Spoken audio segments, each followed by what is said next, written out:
Okay. It's Halloween. Halloween. Hey, Hoff. Why don't you start the movie? I have no idea what that accent was. Welcome to another episode of Obscure Chatter. I guess you could say this is a Halloween special. It's a solo episode. I initially had Don Bennett scheduled, and then our schedules got all funky, and I figured it was best to just go ahead and move Dawn where we're not rushing trying to book her and get the episode done and out, because life has happened. Lots of life has happened, and it's that thing where you're complaining about being busy, which I think is an insane thing. But hi, welcome to another episode of Obscure Chatter. As I might have already said, I'm Terri Doty. This is your first episode. You picked a hell of a good one, or a hell of a bad one, because I have imposter syndrome. So, thanks for being here. And we're going to talk about everything. What it was, first and foremost, I was able to pick a mystery movie based on y'all's recommendations. And I love how many people participated. I really want to thank you guys. All total, I asked, what's a go-to Halloween movie, Halloween/horror movie? Sometimes they're synonymous. As someone who watches horror year-round, it isn't always the case. I try to stick to horror movies that are based around Halloween, but then there are movies that you just love to watch around Halloween time, or like on a Friday the 13th, or, just something kind of spoopy. And we say spoopy here at Obscure Chatter instead of spooky because of our guest, Natalie Hoover. She was amazing and still is amazing. It's not like she's dead or anything. But, all right, so I had 39 movie requests, and I said if I was able to find a movie out of those requests that I hadn't seen, I would be reacting blind to it. And as of right now, I am. It's a movie that I have told people I've seen because everyone's assumed I've seen it. It was recommended, I don't want to say how many times because then I guess you would guess. But my husband and I were like, yo, yeah, no, we've totally seen it. And then it turns out we were saying neither of us had seen it. And then as we're getting it prepped, Steven's like, oh, I have seen this. Well, anyways, I'm watching this movie blind for the first time. It is called and I absolutely love it already because, reasons. So, another thing that I asked of you guys was to kind of throw me candy recommendations. I don't know if I've said this, and if you're a hater, you might be surprised at this, but if you're a hater, why are you listening? Go watch and listen and do things you enjoy. Don't just hate listen to me, because that's really fucking dumb. Anyways, back to Halloween-y stuff. I asked for candy recommendations. I bought way too much candy. I'm glad I had it ordered through Walmart because I was not going to buy that much candy by myself and confuse people, be like, it's not even October, bitch, goddamn. But anyways, while I was getting most of y'all's recommendations, some candies are just already out of stock. Like Butterfinger is my favorite Halloween candy whenever I do allow myself to have candy. I'm just not a sweet person. I like savory.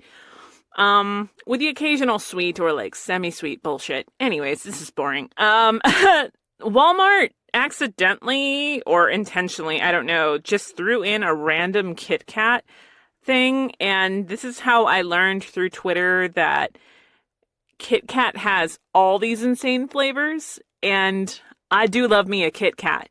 So, I thought the first candy that I would try while watching this movie is the mystery Kit Kat to me. And it is a Kit Kat, what did they say, Hoff? They didn't say Fruit Loops. They said fruity cereal, right? And so this is the first one. Hoff is in no way excited about it. Oh my God, this is already messy. And I super duper, I'm licking the stuff because it is really sticky. And we opened it up so we could have that outside the booth. Hoff has every candy that I have. So this first one is Kit Kat fruity cereal. Here we go.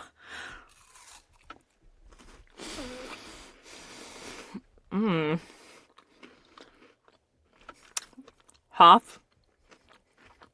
No. Oh, it sneaks up on you. Oh. See, I don't know about that. I'm not going to eat the rest of it right now anyway. Because I got a lot more candies to try, but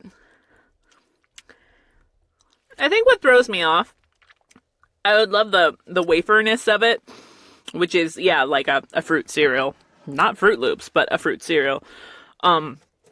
Is the, whatever the coating is. The coating reminds me of like old milk. Am I wrong? Hoff really doesn't like it. Anyways, yeah, so that's one candy down. Thank you again for your recommendations. Again, I tried to get as many candies as I could, and I've got a lot, and most of these I'm going to take probably one bite of because I did not think this through. I didn't think this through. But yeah, I don't know, been talking a lot about Halloween, and it is kind of nice to do this one solo. I've been missing some Halloween stuff. Obviously, last Halloween was weird, but where I live, I don't really have a sidewalk in my neighborhood, so kids really trick-or-treat on our street at great peril. So we rarely get trick-or-treaters. So this year I looked it up, and obviously COVID's still a thing. I don't know. I know I live in Texas, and seeing anytime Texas is trending, it's like, what? What did it do now? But that's a whole other show, guys. Like, not even obscure chatter related. That's like, let's not do that at all. You're welcome. But anyways, I just don't really want to pretend like the pandemic still isn't happening. So I'm itching to do something for Halloween, but I know that passing out candy really isn't an option, at least like door to door. So I looked up in my area that they are doing like those Trunkoween things or the trunk or treats. I don't know what's copywritten and what isn't. Like, everybody says something different, but it's a drive-through type of thing where the trick-or-treaters are just going to be driving by and we give them candy, and Hoff and I are going to like decorate the back of our car with different themes, and I want to do one theme, Hoff wants to do another one, and I don't want to buy new costumes, and I've got like 6 costumes that I could wear, and Hoff has 1. So we'll see. And I'm going to save the gender bent Princess Bride one that we plan on doing one year, and he's going to be Princess Buttercup with full beard and glasses, and it's going to be amazing. And I will be Wesley with the mustache. Hells yeah. Hoff, are you ready for another candy? And to get this one out of your mouth? Can you be honest, or have you eaten other ones? All right. He has not. All right, so this next one is a Sour Patch Crush Mix. I have a yellow one. Hoff, what do you got? The open ones. He's got a dark color one. Oh, right. My husband's colorblind. So, all right, here we go. Oh. Ah. I don't know about that. You like that one? Mega Sour Warheads, holy shit. It does kind of have that quality to it. I know that it's different than Sour Patch. I don't remember the last time I had a Sour Patch, but I'm liking this movie so far. It's a good recommendation. I don't know how to get you guys to participate in a pick like this again, but I will definitely work something out. Maybe I'll make you guys like send me something and I'll like confirm that I've picked y'all's thing or not. I don't know. And if you're still donating to our Ko-fi, I really, really appreciate it. You guys have been so helpful. It definitely has been helpful when we're trying to pick movies for our guests that aren't readily available on streaming services. But I did just get Peacock, and Peacock has a lot of films that are very much hard to find. Like, I saw that a movie that I've been trying to rewatch, but just not itching enough to buy on disc, that hasn't been streaming anywhere, is the let's see, what year was it? The 1988 The Blob. It was directed by Chuck Russell, and it's a remake, obviously, but I love a lot of remakes, and I love a lot of movies from the 80s, and that's going to be a lot of my Halloween recommendations, horror recommendations.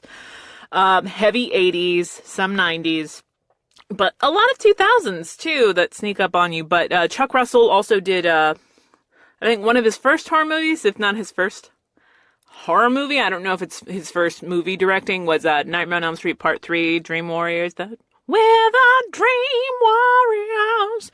Don't judge me. I've been eating candy and I did not warm up for this.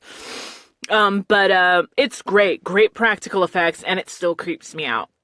But that's on Peacock. But again, you Ko-fi contributors, you're amazing, because you guys help us rent movies, and also just y'all are supporting the show. Even if it's just a hello, the support that we get from you guys is really, really, really appreciated.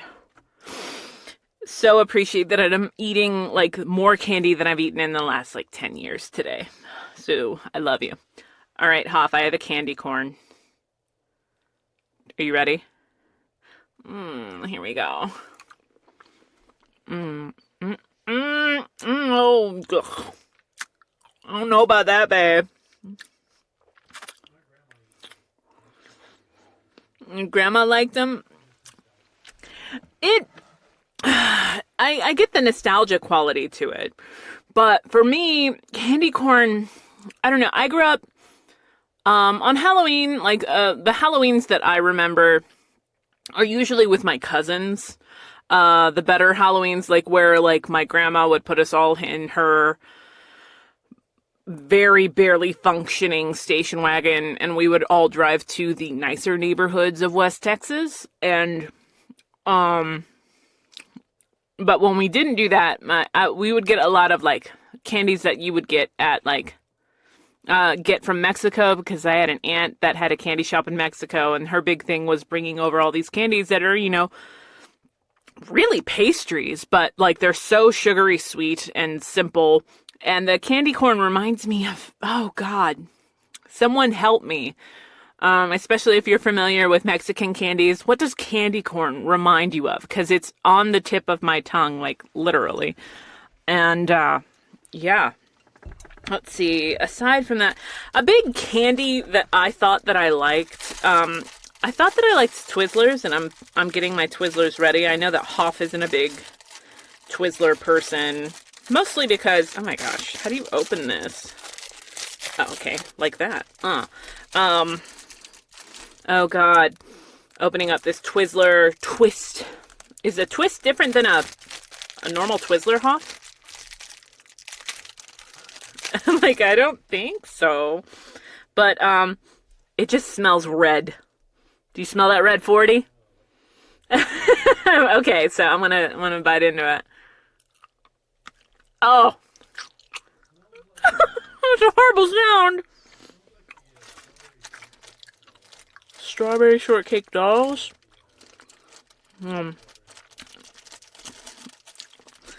It tastes, again, it tastes like something. That's all I'm gonna have of that. I really maybe it's being from the north. Technically the north. I was raised here, but I do remember being in Pennsylvania and liking red vines. I like red vines, but I don't really like Twizzlers. But I will say, I told my dad I really liked red licorice the last summer that I stayed with him, and when I came to stay with him, he had Sam's Club amount of licorice in the house. And I don't know, so that does kind of add, as you said, a nostalgia quality. But let's see. I know that it was really funny. Amy, who said that she wanted to submit a question, actually brought up like, well, I just assumed you've seen everything. And I was like, well, you don't know that. She's like, no, I know for a fact that you've seen this, and it's What We Do in the Shadows. I'm like, that is a good one. But I don't remember when I saw that. I think I saw that after everybody because it was so popular that I was doing that like, well, like, I don't know. Maybe I don't like it because everybody else will like it, and I loved it because it's Taika, so of course I liked it. But that was still a fun one to put on the list, but I mean, Amy isn't wrong. I've seen a lot of movies. I was really surprised at the amount, out of 39 movies, that I hadn't seen 9 of them. Like, that was pretty fun. And I've got in addition to this movie, I've got 8 other movies that I want to check out because you guys recommended them. But people often ask me, for recommendations, and it's so hard. It's like to me, it is the equivalent of someone's like, I want to get into anime. What anime should I watch? And like, well, to me, anime is a medium, not a genre. And horror is very much the same thing. But, you hear that like smackiness already happening. Hoff, I have an Almond Joy. I don't know. Do you like Almond Joys? Alright, really quick. Here we go. Oh my god, it's so soft. Why?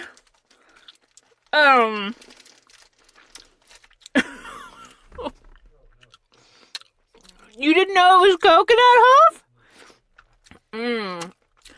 That is almond joyless. Almond lack of joy. I love the almond. I think I used to do that as a kid, is like take out the almond and then like not eat the rest. I'm also not a big chocolate person, which shocks people. The whole like cliche, like, oh, I've got cramps, give me chocolate, tell me I'm pretty. No, give me pizza and give me a horror movie and then leave me the fuck alone. That you can quote me on that. But horror recommendations are interesting. I tend to it's well, what did you watch as a kid? I'm like, well, I was a latchkey kid, so I watched whatever the hell I wanted. Probably saw stuff that when I recommend movies or, show Hoff like a movie, he's like, this is one of your favorite movies when you were 8. I'm like, yeah. He's like, this is a pretty fucked up movie. I'm like, I know. Bad babysitters and just no babysitters at all for the win.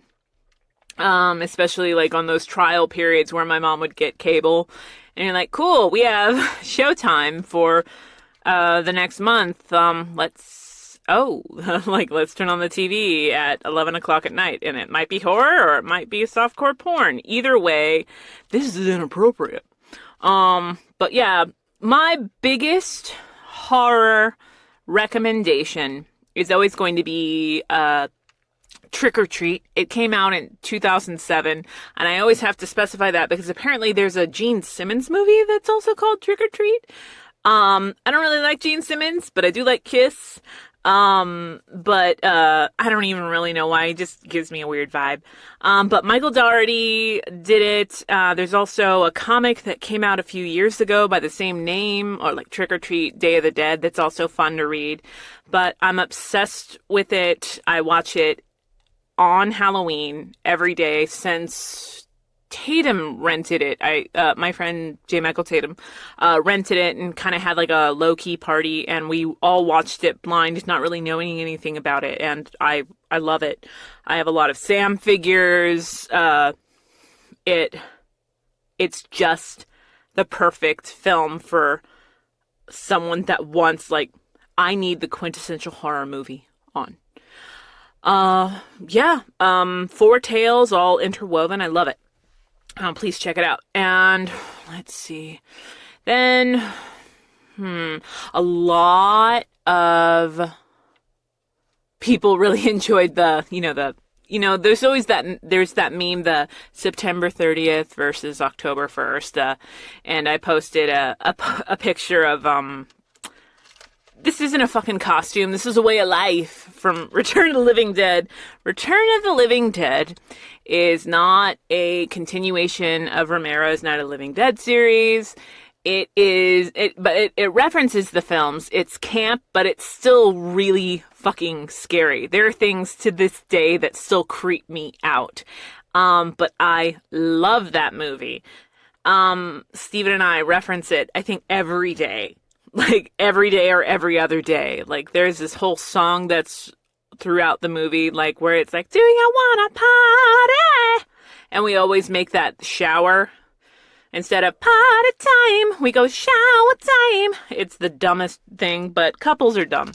So we get our kicks where we can. All right, Hoff, I want you to pick the next candy.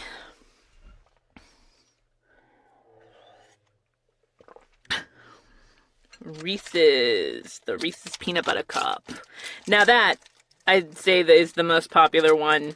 And this is one where I'm like, I don't like chocolate, but I love a Reese's Peanut Butter Cup. As a kid, I think I even ate the paper. And I say I think, so I don't fully admit that I ate the paper. Okay, here we go. Oh, brava to the chef. I'm realizing right now, I haven't had dinner yet. This is dinner. It was like, maybe Kid Terry's dream, but I wasn't really a candy person as a kid. I always like sour stuff, like the Lucas, or, Warheads, all that sour shit. Lemon heads. Oh my gosh. But, oh yeah, peanut butter cups will sneak up on you. Let's see, other recommendations. Another, like, hey, it's Halloween movie, is, again, I think 1988 is a big year, but 1988's Night of the Demons. You could watch the 2006 remake, but don't. Watch the 1988 one. It is phenomenal. It introduced me, I think if it was the first time I'd heard Bauhaus. I might be wrong, but I'm pretty sure. It's for every horror geek. And yeah, with a lot of these movies, obviously, they're sexy. Especially if Linnea Quigley is in it, and I believe she's in Night of the Demons and Return of the Living Dead, and you see her boobs. See her boobs a lot. I actually, there's another movie I would recommend, which is Nightmare on Elm Street Part 4. That's my favorite out of all the Elm Street movies. It's directed by Renny Harlin. And he did Die Hard 2, one of my favorite, if not my favorite, Gina Davis movie, The Long Kiss Goodnight. Whole mess of other stuff. But Nightmare on Elm Street Part 4, The Dream Master, fantastic. And there's a scene, spoilers, whatever, where the souls are coming out of Freddy and you see boobs. Those are Linnea's boobs. It's not that I just know what her boobs look like, although I probably really do. But I saw a behind the scenes thing and it was, Linnea. And I'm like, hey, look at that. That girl's just like, whatever. Horror. I'm like, gonna show my boobs and you guys can fuck off. It's awesome. Now, like, with the franchise horror, you know, like, there are, like, a gajillion Hellraisers. There are a gajillion Nightmare on Elm Streets. Scream's getting up there because we're at Scream 5. I actually overheard the other day someone went, why are none of the sequels called Screamed? For some reason that really tickled me. But there's always one movie out of a franchise horror or a legacy series where you're like, well, what's my favorite one? Like, a lot of people give in the Nightmare on Elm Street series, like, 2 a lot of shit, but even now, like, it's appreciated in a totally different way that it used to get, like, super ragged on. It just wasn't a fluid story to me, and pardon me, hello, Burparella here. I just didn't dig on it, but I recently rewatched it, and it's like, it hit me different. As a kid, I didn't like it because it didn't have a lot of, it was very psychological and subdued in a lot of ways and had a lot of hidden context that my kid brain didn't pick up on. But now I'm like, oh, actually. And the filmmakers like to say that they had no idea about like the gay undertones and the subtext. They had no idea, but they definitely knew what they were doing. But again, 4 is my big thing out of that. And then, what was that? Out of Hellraiser, I do like Hellraiser. But then what happened after, I want to say 3, was they basically had horror movies that weren't getting greenlit that you could say like, hey, for an additional amount, we could put Pinhead in this and make this, part of the Hellraiser series. But just recently, Clive Barker got the rights to Hellraiser back, and he's doing a whole new thing with Hulu with Jamie Clayton as the Hell Priest, and I'm really, really excited about that. Like, I don't think I've ever allowed myself to be this horrificiously geeky on an episode, but I'm really, really excited. Like, I teared up a little bit when I saw that it was Jamie Clayton, who I love in the new L Word series, and she's just phenomenal. Follow her on Twitter and all the stuff. She's been in a bunch of shit. I can't even think right now because I'm getting little sugar comed. Okay, Hoff, you know what? Oh, okay. Before we continue with recommendations and all that, a thing that I know that I've had before, but I haven't tried since I was a kid, that I emphatically have stated numerous times to friends that I hate, are Swedish fish. I had them as a kid, and I really liked gummy worms and gummy bears, and there was just something about the texture I think I just couldn't get down on. But, oh God, how do I open this? Oh, okay. All right. Smells, fishy. All right, Hoff, are you ready? Okay, Swedish fish time. Here we go.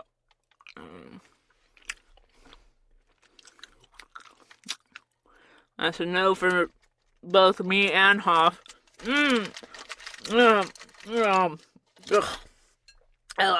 I even told myself I might have a trash can in here, and I didn't do it.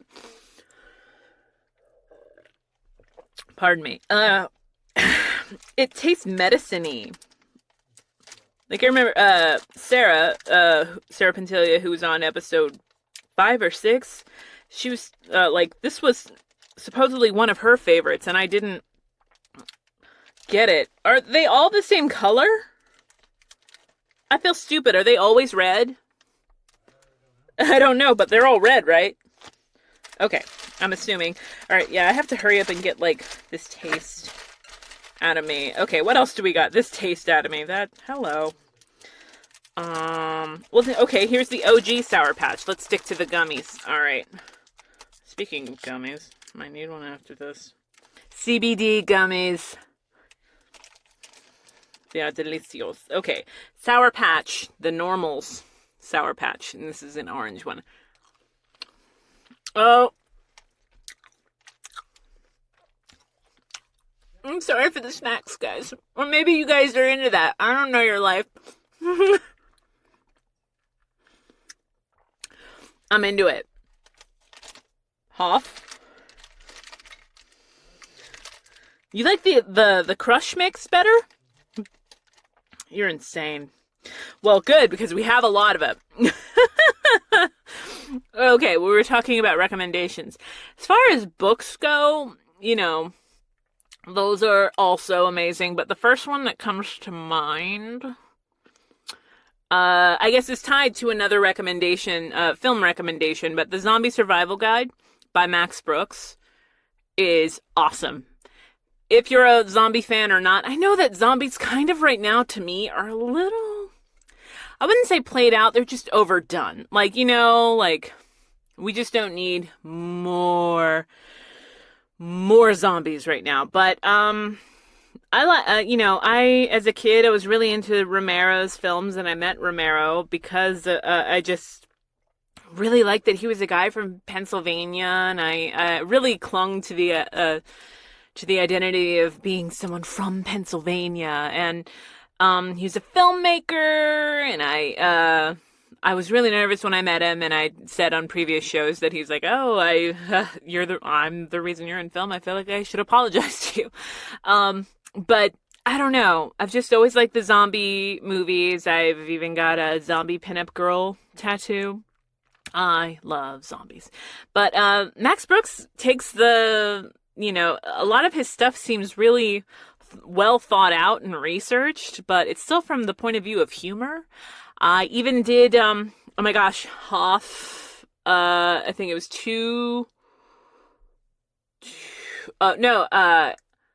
it was the day after our first date that I went to a Max Brooks Zombie Survival 101 seminar. Oh my gosh, time. So that was 15 years ago on October 25th, because our dating anniversary is the 26th. In case you needed to know that for whatever reason. And that's a really funny thing, is I'm always really good about remembering our dating anniversary. And then when June 11th comes around, I'm like, and passes, we're like, hey, we missed our anniversary. I don't know.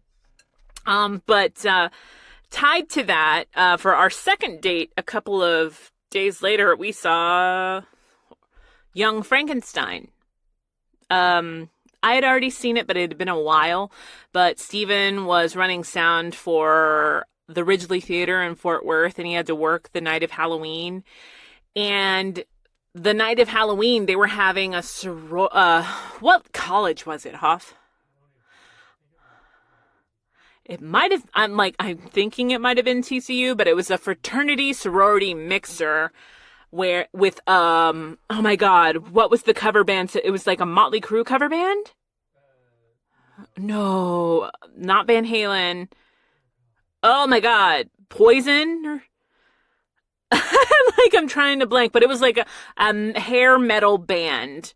Campus V was their name. Was the name of the band. And they were really, really bad. Warrant! They were a cover band for Warrant. Oh my gosh, I remember this. But they also had, was it them that had the idea to play Young Frankenstein, or was it the lighting guy? The lighting guy who was the engineer, which is Stephen, had his own setup, and then behind Stephen was the lighting guy, Laser Ed. And that was our second date, is we watched Young Frankenstein, had full-size candy bars that me, Steven, and the lighting guy chucked at drunk assholes. I don't know if I can properly describe seeing a dude in a toga get nailed in the temple with a full-size Butterfinger.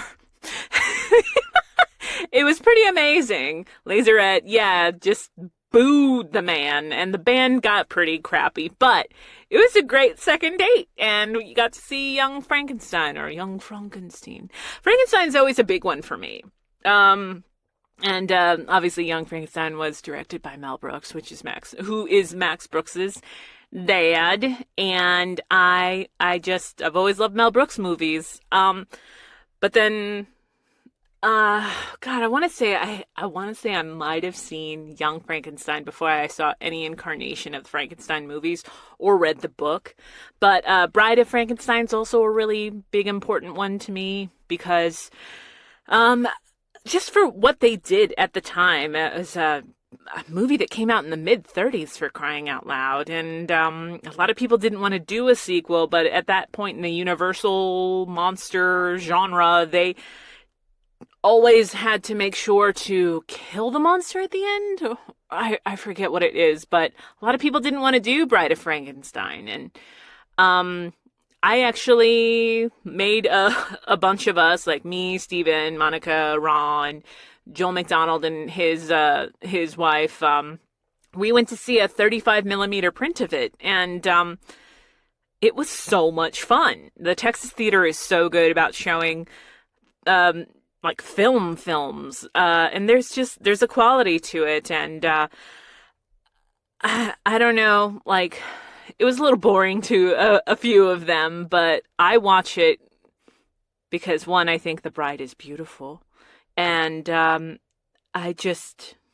love it for what it did for the time that it was in. I think it's underappreciated. As much as we see the artwork for it and stuff now and kind of like talk about it in general, I still think newer generations should watch it. So watch it. I believe it is on Peacock, actually. I don't know anywhere else that it is streaming. But, yeah. Okay, let's see. One of my favorites, candy-wise. Oh my god. I did not even factor in the fact that I'm eating this in a hot Texas booth. Like, candy is melting. Alright. Here's a fave. The Twix. Are you ready, Hoff? You better hurry. Okay, here we go.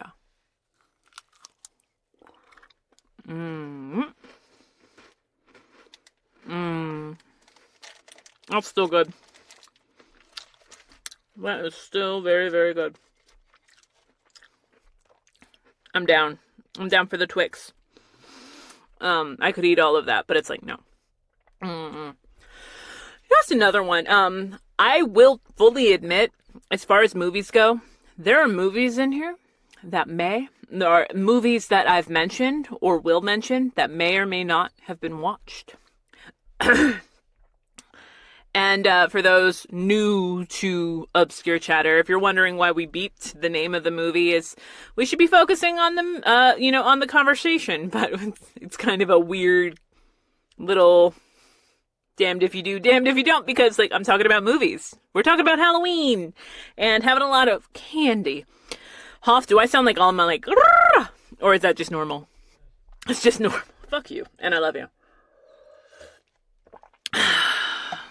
Let's see. A movie that I love that my dad got me into a lot of my horror things. Oddly enough, like he really liked Jaws, and I love Jaws too. And I don't know. I just remember watching Jaws with my dad a lot because on TNT every summer it would come on, and but I don't know if I really consider Jaws a horror movie. Like, and it's that whole argument, like, we're like, why is this in the horror genre? Like, The Craft is in horror, which is weird. And then someone was like, well, yeah, but it's a catch-all.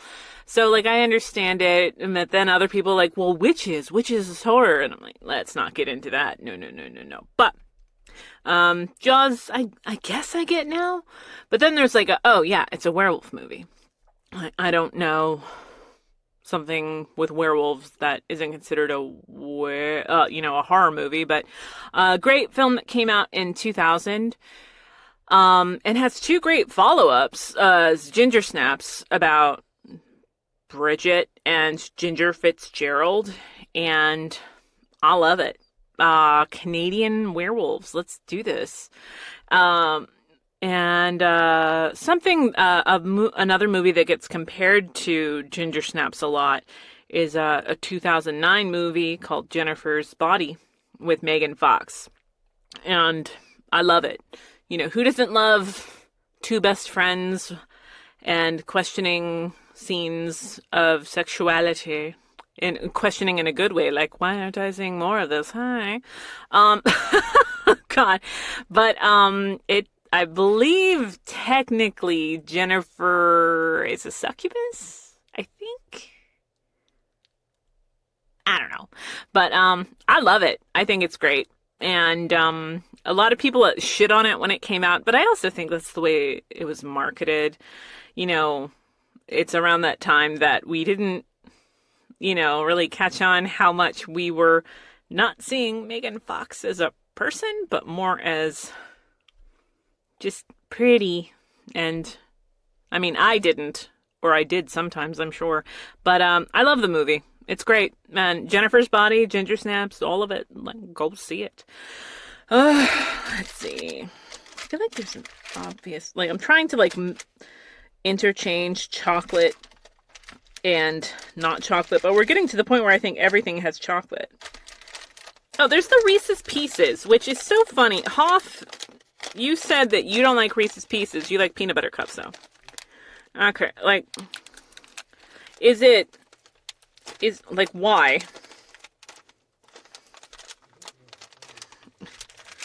I know, this pack is like the bananas.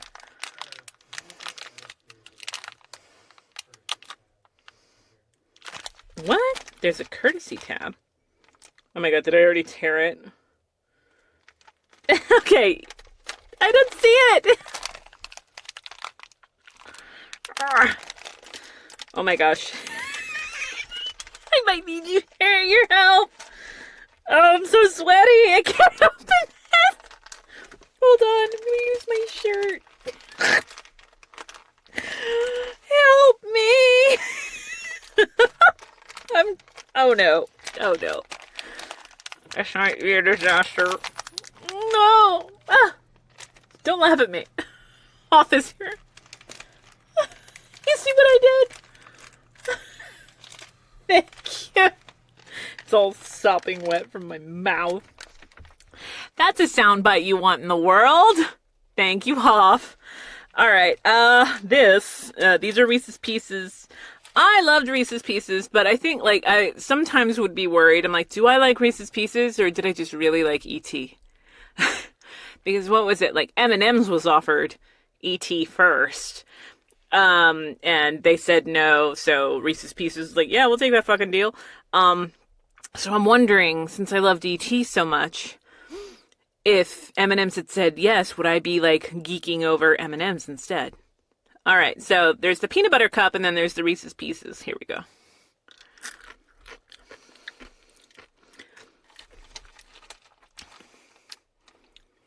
Is it is it different peanut butter? Oh, see, I love that there's no chocolate. Or is there chocolate as I eat this whole thing?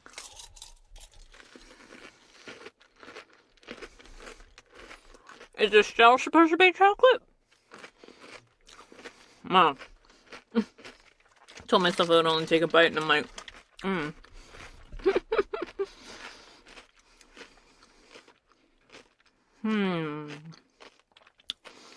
Let's see, newer horror. I like it. I like the Reese's. I like Reese's Pieces. Are you not down? Hoff isn't down. There isn't enough chocolate. But the candy coated shell is supposed to be the chocolate.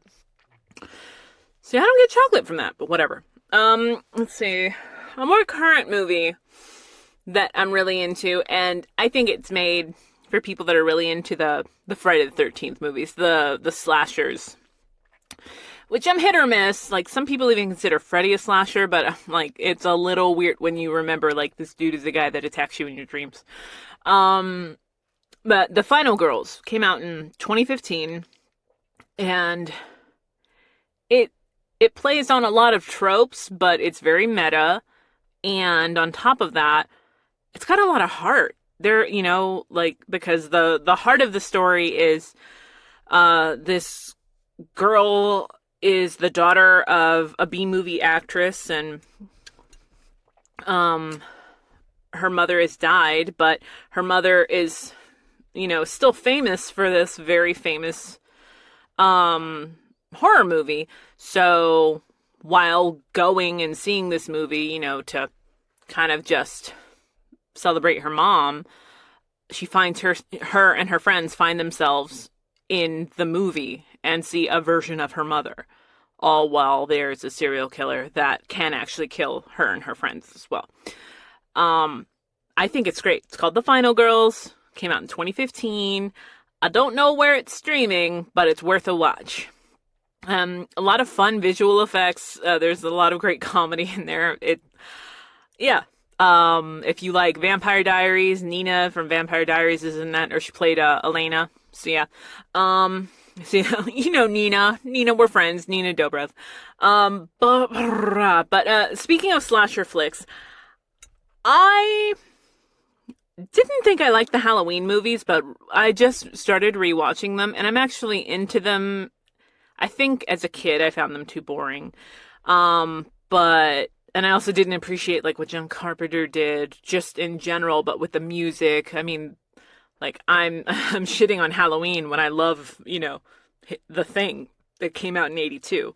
It's insane. And then the new Halloween, like Halloween Kills, is coming out this Friday. And that's the reason I signed up for Peacock. That's how much I loved what he did, or what people did with what John Carpenter started. So, like for Halloween, but oddly enough, as much as I'm talking about like the Michael Myers, 1978 Halloween, I think it's 78, because I remember the H2O came out in 98 and they did a whole promotion thing because of the H2O thing. But my favorite Halloween movie, in that, again, another legacy thing, is part 3. Halloween 3, Season of the Witch. Because initially what they were thinking about doing with 3 was they were going to make Halloween kind of anthological, and that the end of 2 was going to mean the end of Michael Myers. And then they realized, like, it's like in the second in the second Nightmare on Elm Street movie, they actually got the idea to not pay Robert Englund what he was asking for, and started that movie with an extra in Robert's place, not realizing that Freddy was the franchise. And I think Halloween 3 had to happen for them to fully know that Michael is the franchise. But 3 could work on its own as not a Halloween movie because it has nothing to do with Michael Myers. I love it. The soundtrack is amazing. OST.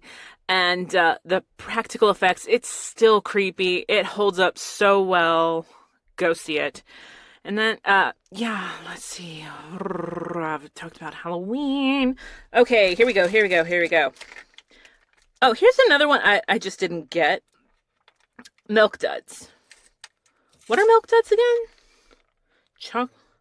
Made with chocolate. Just a lot of different variations of chocolate and caramel. You ready, Hoff? I'm digging this movie. I have the subtitles on since I haven't. What I do for the movie is, anytime I'm watching a movie with or without a guest, is I have the movie up or down enough to hear it, but not enough that it's distracting as I talk to you. It's the same way we do a commentary. But I have the subtitles on too, so I'm also reading. Hoff, you ready? Milk Duds remind you of actual elk poop, or is there a candy called elk poop? Actual elk poop. Well, I'm so glad I'm about to put this in my mouth. Here we go. I don't know. No?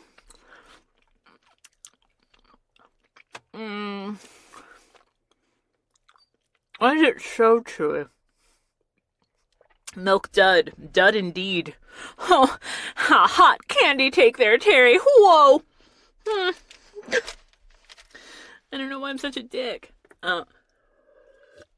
Actually, that was enough of a meh that I'm going to get a little of that Kit Kat fruitiness to get it out of my mouth. I can't believe how much candy I'm having, you guys. I've got, what is it? 1, 2.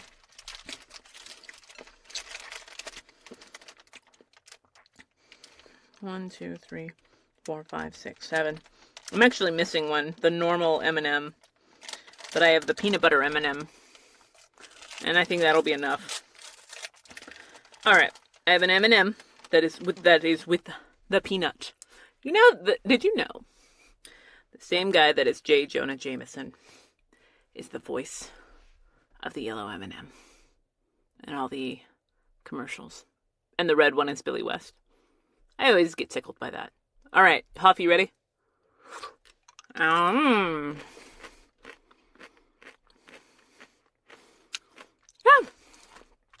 I mean, it's a staple for a reason.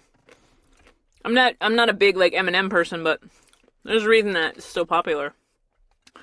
What was that? Remember when they came out with green, Stephen?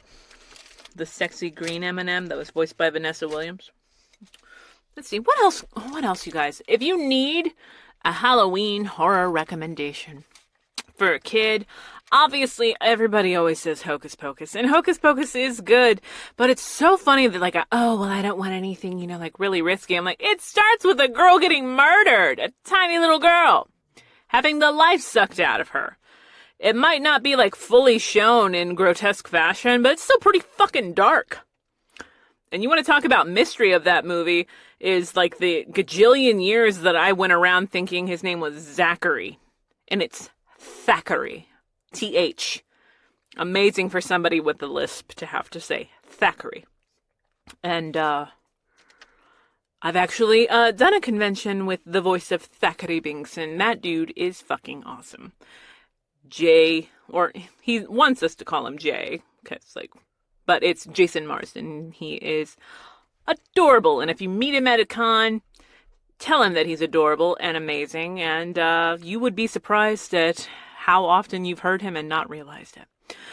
But yeah, what else? Okay, another legacy horror film. Like, because like I'm trying to think about like all the various types of horror movies there are. Like hauntings aren't a really big one for me, but I do love the Conjuring movies. But I also just love, but then those are a little weird because I do know that there is like some iffiness with Lorraine and Ed Warren. Some people, I mean, like they're a big topic for people on whether or not they were genuine. And, I think they were, but, you know, I totally get the hesitation to watch stuff. Like, I don't really like watching movies that are based on real events that much. Like, if they're, you know, inspired by true events or something. I don't know. But like, you know, I was telling Chris, Kristen and I were talking about in a previous episode, I don't really like, I don't need a gajillion Ted Bundy movies because all I'm thinking about are the families of these victims that have to see this fetishized version of this man that, you know, took their loved one away. Like, speaking of fake serial killers, total opposite, fake serial killers, doll movies are a big go-to for me. Like, ventriloquist dummies and all that are fun, but, Child's Play, there are, what was it? There's Child's Play, Child's Play 2, Child's Play 3, Seed of Chucky, like, Curse of Chucky, Cult of Chucky, and there's a Chucky movie, and then there was a remake with Mark Hamill as the voice of Chucky instead of Brad Dourif. I love Mark Hamill, but I could not watch that movie. I couldn't finish the movie. Aubrey Plaza's in it too, and a couple of other actors that I love in other things, but I could not finish it. I don't think it was because it was a remake. I just think it was a bad movie. And I typically don't try not to shit on movies, but that was one of those things that if I were watching it in theaters, I would have left. That's how much I didn't like it. But my favorite of that entire franchise is Child's Play 2. I love the practical effects of Chucky, what they did with his voice, which is they had to record Brad well before that to get the animatronics to really line up with everything, and I just think it's a great movie. It's really short. I think it's only like an hour and 27 minutes, so it came out in maybe 1990? Yeah, and I love it. I actually think I saw that before I saw the first one. Then Super Camp, if you want to keep with the series, Bride of Chucky. I love Jennifer Tilly, so I think it's great. And another great doll movie that really, I want to say nobody talks about is the movie Dolls. Came out in 1986, and it's just about an old couple that lets this family in, and you know, they happen to really love dolls. The old man is a toy maker, and it's pretty great. Watch the trailer for it. If you're interested enough for me to post the trailer either as myself or Obscure Chatter, I would be happy to do that. It's one of my favorites. I used to like kind of watch that, like some Child's Play movies, Dolls, and then Dolly Dearest, I think all kind of together. But I didn't really like getting dolls as a kid. And it's not because they creep me out. I just didn't like dolls. I liked action figures and Barbies and none of Barbie's siblings. I don't want Skipper. I don't want Kelly. Get me Barbie and Barbie's friends. Damn it. But but I collect a few things now. Like I've been collecting a lot of things that I'm pretty sure are cursed or haunted objects. A lot of Raggedy Ann stuff. And sometimes I forget how creepy some of that stuff can come off until company's over. They're like, oh, what's that? I'm like, oh, it's just the inspiration for Annabelle. Don't worry about it. Because I believe Annabelle from the Conjuring's universe was actually based on a cursed or like possessed Raggedy Ann. And obviously they couldn't use that in the movie, so they created their own doll. Which is so funny, like when they make it so laughably like evil that you're like, there's no way someone went, oh, I'm so glad I got that. And they're not like me and liking it because it's creepy. But let's see. What else? I'm trying to think of other things. Oh, practical effects wise, if you tell me like a movie from the 80s and 90s has Stan Winston in any way affiliated with it, I'm gonna watch it. Like Stan Winston did he did the T-Rex, he did all the dinosaurs in Jurassic Park. He did Predator. He did Aliens, not Alien. I think he did. I think he created or his special effects team did for the sequel. I don't think they did the original one. But anyways, he actually directed a movie called Pumpkinhead with Lance Henriksen. And the effects in that, it's a creepy ass story. And it's actually really, really sad. It's a really sad story. Very fucked up, but I still love it. It's called Pumpkinhead. I can't recall ever seeing the sequel. I know I've seen it, but I just can't remember. I can't retain any information about it. So maybe I need to see it again. But I recommended the first one. Or like the as I had mentioned, the Return of the Living Dead movies. Watch 1 and 2. 3 creeps me out in not a fun way. I just think it takes itself too seriously. And there are just moments where like it's not scary. It's just weird. Which I guess is a hard thing to kind of like wrap your head around when we're talking about horror movies. Halloween movies. Light ones again. I was trying to talk about Hocus Pocus, but in that same vein, it is technically a horror movie, but Casper, the 95 Casper with Christina Ricci and Devon Sawa, although I don't think Devon Sawa voiced Casper. Steven's never seen it, but that was a movie that I actually pretended to be sick once so I could stay home and watch it one more time before my mother returned it to Blockbuster. If you're not sure how old I am 37. So that just very much dates me, that sentence. But yeah, I love the movie and watched it recently. It still got me teary. There are a lot of subtle little things, but it's not scary. If you're looking for not scary, I don't think it's scary at all. But, or like Paranorman, I think it's actually a little scarier. I know one of my nephews, like, actually, like, for the longest time would play Paranorman on a loop. Like, just a loop to the point where, like, my family knew the DVD music by heart. Where it's like idling on the menu screen. I think that one's cute. I'm trying to think of newer movies. Was it The Babysitter and The Babysitter Killer Queen? They're both on Netflix. I don't know if McG did the first or just the first one, but McG directed that one. Came out in 2017, and that was fun. I like Samara Weaving. She was in Ready or Not. She's in Mayhem, which is also badass, and I think came out the same year. In 2017, there's another movie. Let me think on that as I get a Whopper. Hoff, are you ready for the Whopper? Oh God, it's all so moist.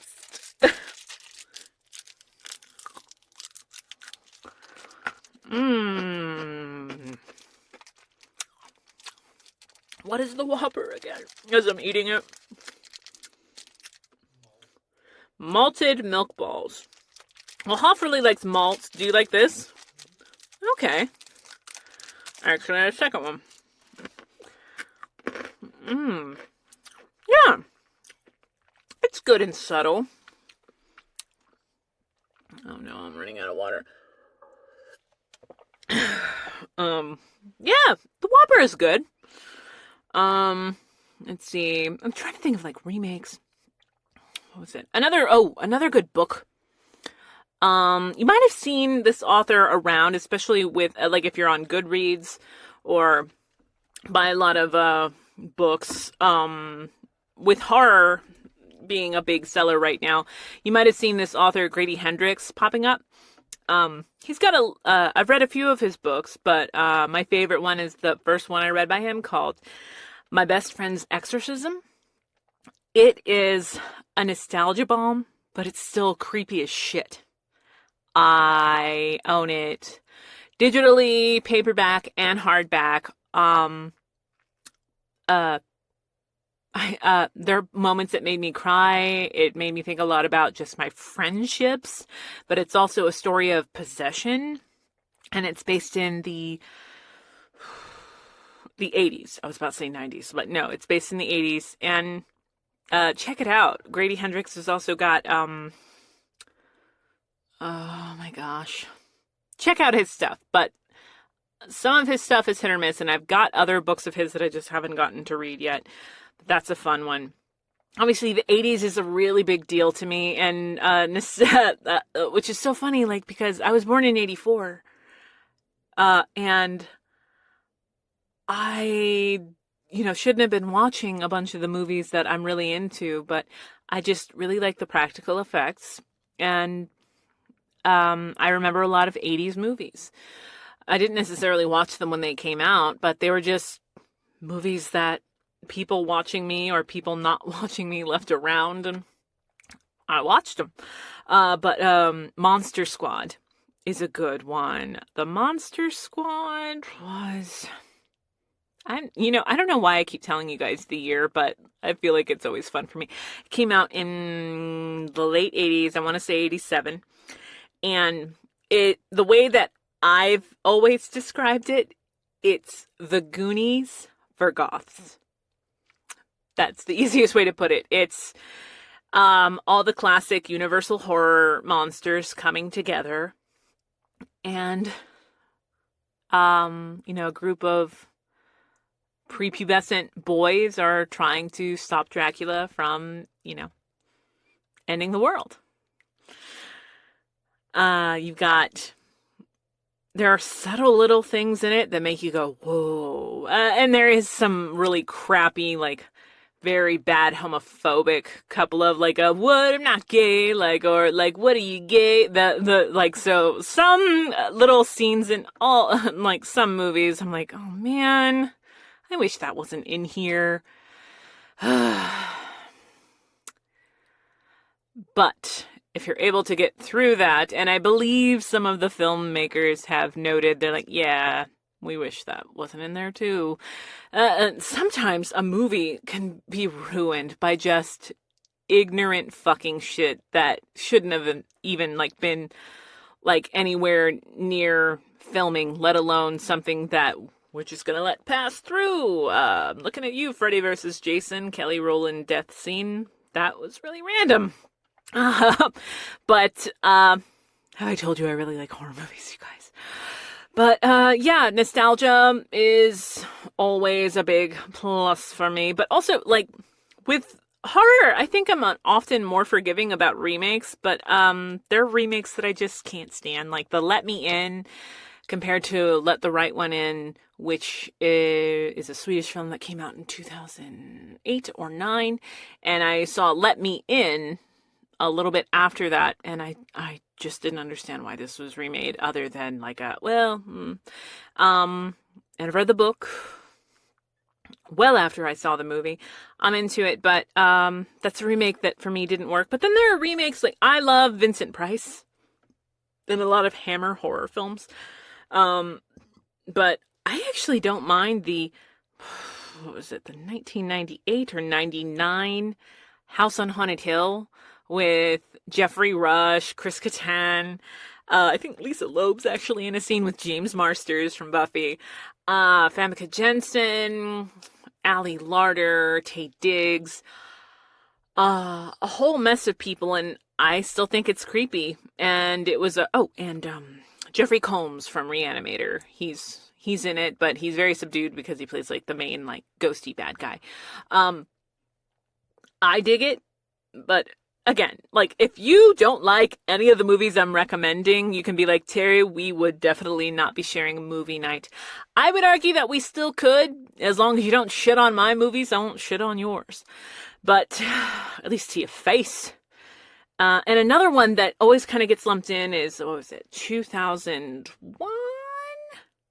Yeah, 2001, there was another remake for 13 Ghosts with Matthew Lillard, Tony Shalhoub, Shannon Elizabeth. I love it.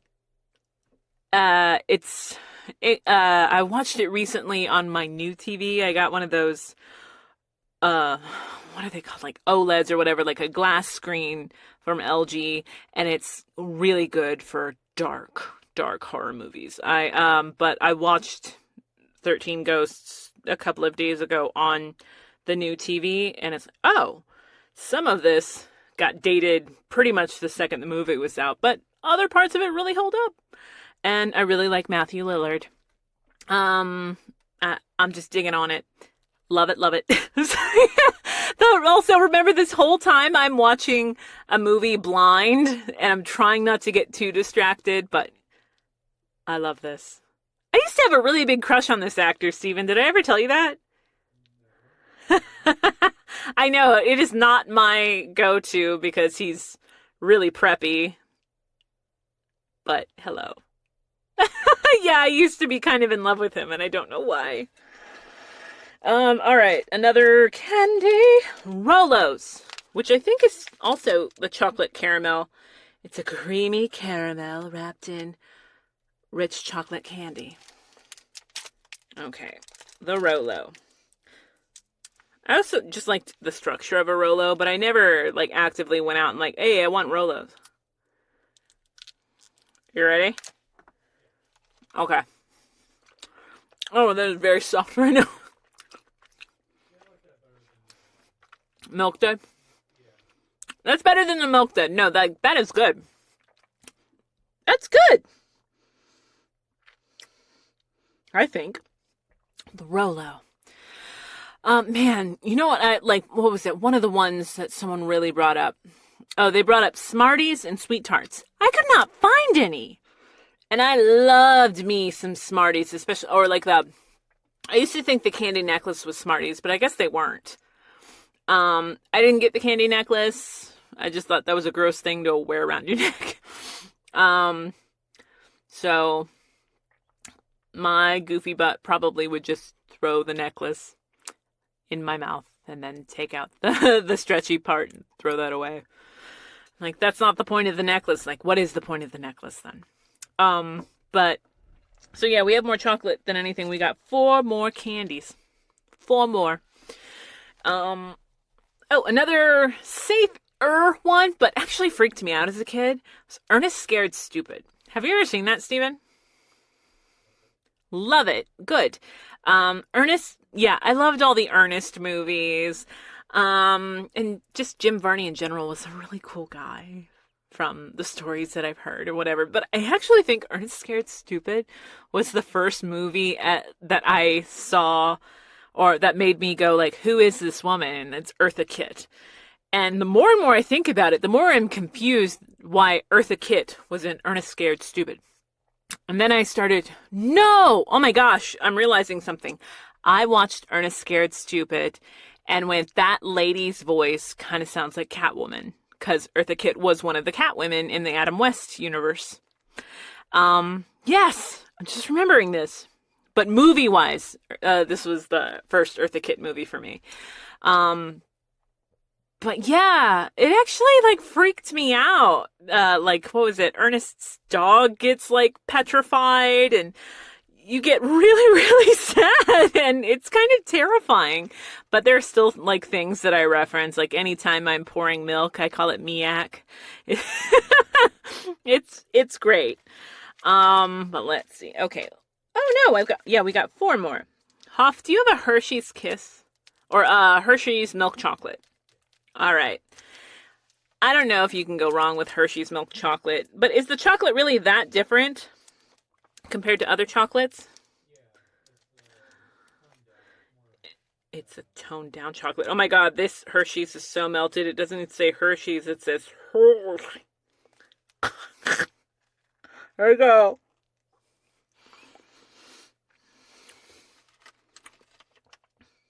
I'm not a fan. Is that weird? Are you a fan?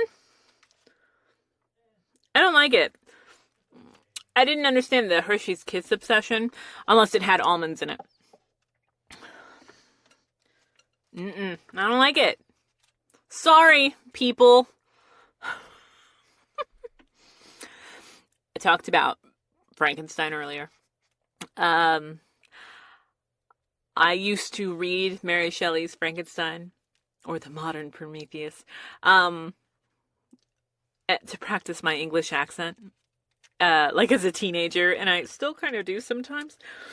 And I've got this like 30s copy of Frankenstein that I found at a library sale. I really do love the series. I've got a lot of bride figures and all that, but a really, I don't know any. I tried to get a friend to read it, but she wasn't down. There's a book called The Dark Descent of Elizabeth Frankenstein by Kirsten White. It came out about 4 years ago, and it's the telling of Victor Frankenstein through Elizabeth's perspective. And they change up some stuff and give Elizabeth an interesting ending.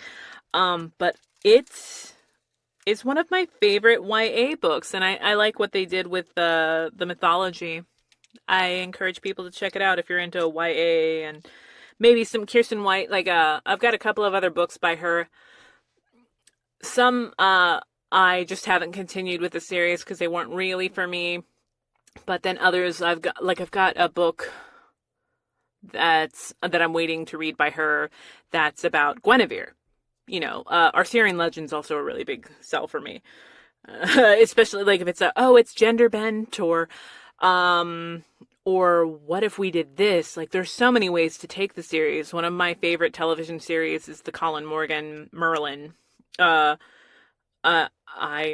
love it. And so I'm looking to read that, and I'm curious about that because of what Kirsten did with the Elizabeth Frankenstein story. Because in the original story, obviously, Elizabeth is very much just kind of there.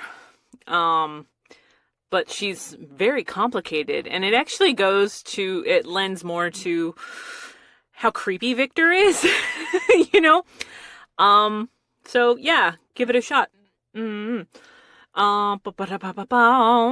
see what else. Okay, Hoff, I have the normal Kit Kat. You got it? Okay. I'm going for it. Oh my god, and they're also melted? You can't get yours open? Oh. Hoff was working in the yard and cut himself earlier. You want mine? He got it. What do you think? It is a classic. Yeah. I've been rewatching The Office on Peacock. You would think I'm sponsored by Peacock, how much I keep bringing them up. But it's that Andy, when he can't remember the slogan, that give me a break, and then he finally thinks it's for cat food. But now it's reversed, that anytime I say Kit Kat bar, I'm like, fancy feast. Let's see. I think I've maybe recommended enough. I hope you guys. Oh no! I'm like, wait. So, like, there's the 80s stuff. Like, I think I've mentioned a vampire one, but if not, if you haven't seen Fright Night, go see it. It's 80... I think that might be another 80... No. Fright Night is 85.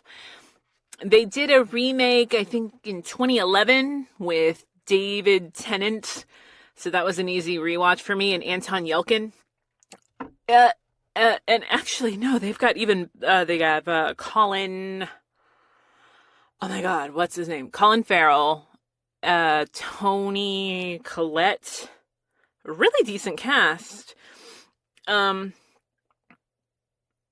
my gosh, I hate this, but I don't remember this guy's last name. But everyone knows him as McLovin from Superbad. He's in that. It's not a bad remake, honestly. It's not terrible, but I do love the 85 one with Chris Sarandon, which my friend Sabat got me a Jack Pop from Nightmare Before Christmas signed by Chris Sarandon. I love Chris Sarandon as Jerry the Vampire in Fright Night. And it's a great movie. Again, practical effects. It's about just one of my favorite vampire movies, if not my favorite. I dig it a lot. Watch it. Don't watch it. I don't care. But if you do watch it for any of these movies, if you watch them for the first time because of moi, I want to hear from you. And I want you to be like, Terri, I'm so glad you recommended that. But if it's Terri, I need you to give me my money back. I mean, we could work something out. And it's going to be in the form of a nice tweet, not money. Sorry. My last recommendation as we get to our last two candies, which Hoff, we're going to end on the Butterfinger. So do you have your Snickers? All right. Get that Snickers going. Snickers is a good one. What was it? It was either last Halloween or the Halloween before. They did this tiny bite-sized one, and you could make words. Like, basically, all the letters were supposed to spell out Snickers. We made, like, crosswords out of them, and that was a lot of fun. I wish they'd do that again. But, Hoff, here we go. Oh, my God. Mm-hmm. It's really soft, as Hoff said. That's like, I'm glad I ate that close to last. That's good. Was it nougat? Yeah, I'm down. Do they still make the candy bar ice creams? Okay, because I remember they started coming... Hoff says yes. I remember they started coming out when I was a kid, and I thought those were so fancy. I don't know why I thought they were fancy, but I did. But anyways, talking about horror films. For the nanosecond that I had TikTok, the biggest, exposure I got wasn't from talking with fans, which I do miss talking with you guys and duetting with you guys. Sometimes I'm a little torn about having left, and other times I'm like, oh, right. It was just too much. I was spending too much time on my phone. So I did that for my sanity, and it was affecting my creativity a lot. It was just too much. But my biggest, big popularity were my Tales from the Crypt posts. I love Tales from the Crypt. There are some episodes that definitely have not been aging well and continue not to age well. But there's a movie. There are 2 Tales from the Crypt movies. There might be another one that I'm forgetting that I think was like a direct to television thing, and I never watched the Tales from the Crypt cartoon. But one of my favorite horror movies of all time is Tales from the Crypt Demon Knight. It came out in 95. It was directed by Ernest Dickerson, and I think he even had a character just casually named Dickerson, but it's Jada Pinkett. Before she was Smithed, Jada Pinkett, Thomas Hayden Church, Billy Zane, William Sadler, the guy who is the voice of Roger Rabbit. I wish I remembered his name. I think it was No, I'm not even going to guess his name. A lot of phenomenal actors. And just the premise is there are 7 keys that stop, demons from taking over the world. And this guy, who is a demon knight, has the last key. And this is the night that is going to determine whether or not the demons get it. I love it. It's got a good soundtrack. And if you aren't a fan of The Crypt Keeper, you can just start maybe like 5 minutes in, and then you'll start the actual movie. It's phenomenal. You guys should check it out. I think even my dear brother from another mother, Steve Yurko, I think I had posted a clip and he's like, what is this? Hoff, get that peanut butter finger, or that peanut butter finger. No, get the Butterfinger ready. Which I realized, I was trying to find all these vintage candies, but the Butterfinger the interior of the Butterfinger reminds me of those Chico sticks, which were basically, to me anyways, just the peanut butter without the Butterfinger without the chocolate. Hoff, you got the Butterfinger? Here, have you eaten it already? Yep. Okay. Let me. Oh my gosh. Yep. There's a reason. Okay, I'm actually gonna finish that one. You guys hear just how coated my voice is with sugar.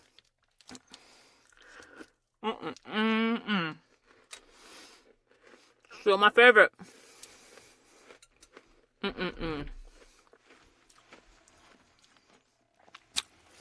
God damn.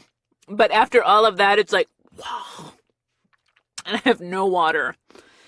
So I'm going to get a Sour Patch to balance it out? I don't know. This is such a fun movie. I'm so glad that you guys recommended this to me.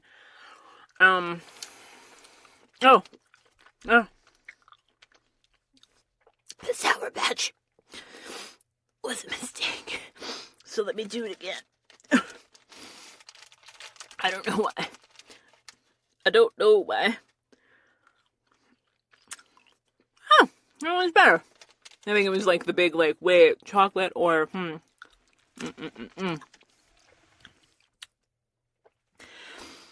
I do hope that you enjoyed my randomness. I was thinking about just various Halloweens and trying to celebrate it.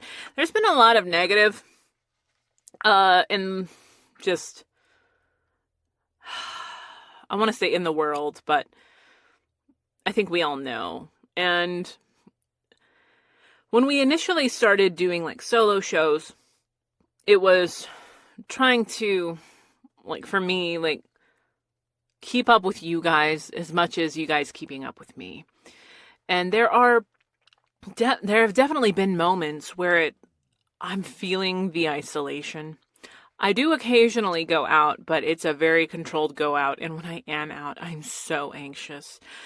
And I'm feeling it in sessions. A lot of us are just really tense right now. And it's because I think we're all just kind of going stir crazy. But doing this show, hanging out with you guys, interacting with you guys through Obscure Chatter's Twitter and my personal Twitter, you guys have no idea how much you have helped me on certain days. And I'll never be able to properly thank you enough. And being able to kind of get recommendations from you guys about Halloween movies and candies, you guys made this episode. You're the reason that I'm hyper as shit right now, and my husband has you guys to blame. Sorry, Stephen. But, I'm sure he's probably as hyper as I am. But I cannot thank you guys enough for participating. Please be on the lookout for our November episode. It is going to be a remote session with the amazingly talented Dawn M. Bennett. Dawn is someone that I've been lucky enough to get to know and call a friend for these past couple of years. Dawn is now in California. And so we were initially supposed to record at some point last year, and things got all floopy. So let's finish out this spoopy season, and then in November, Donnie and I will get to talk, and I'm really excited about that. If you want to contribute, there's our Ko-Fi Obscure Chatter, but if you guys just want to contribute with your thoughts and feelings, feel free to leave us a review. I'm so excited about the avenues that Obscure Chatter's been able to be available at, especially Audible, Amazon Music, Spotify, Apple Podcasts, Google Play, and then pretty much anyone else that wants to share our RSS feed. You are welcome to do that as long as you give us proper credit. And, don't steal a free show. That's really weird. People still do that with That Anime Show, and it's like, it's still up, you guys. It's free. So, as we close this out, if you do take your kitties trick-or-treating, please, send me photos. I want to see cuteness. I miss gushing over costumes. I'm sure the Trunkoween thing that Hoff and I are doing will be fun, but I love interacting with you guys, so I want to see what you guys have come up with. I want to see spooky decorations. I want to know what you're watching. I want to know what you're reading. I want to know what you're drawing. I just basically bug the crap out of me at Doty on Twitter, or send me a message at perpetuallyoffbeat@gmail.com. And if you're negative, I just won't reply to you. Sorry. But don't be negative. Again, don't waste your time. Why are you hate listening to me right now? Have you gotten through this entire episode where this crazy green-haired bitch has been talking about movies, books, and watching a really awesome movie that she's probably going to rewatch after this? That is a really weird way to spend your time. So with that, I hope you've enjoyed it. I hope I've encouraged you guys to maybe try the Kit Kat thing. If you find other flavors that are interesting, there's an apple pie one that's amazing, a key lime pie thing. I don't know. And apparently, I think the only other Kit Kat flavor that I've tried is the green tea, the matcha green tea. But if you find a flavor out there, I want to pick, and maybe I want you to send it to me. I don't know. But eat good shit, read good shit, watch good shit, and be good to yourself. And sometimes that means turning everything off and just being. Who knows? But happy Halloween, and we'll see you in November.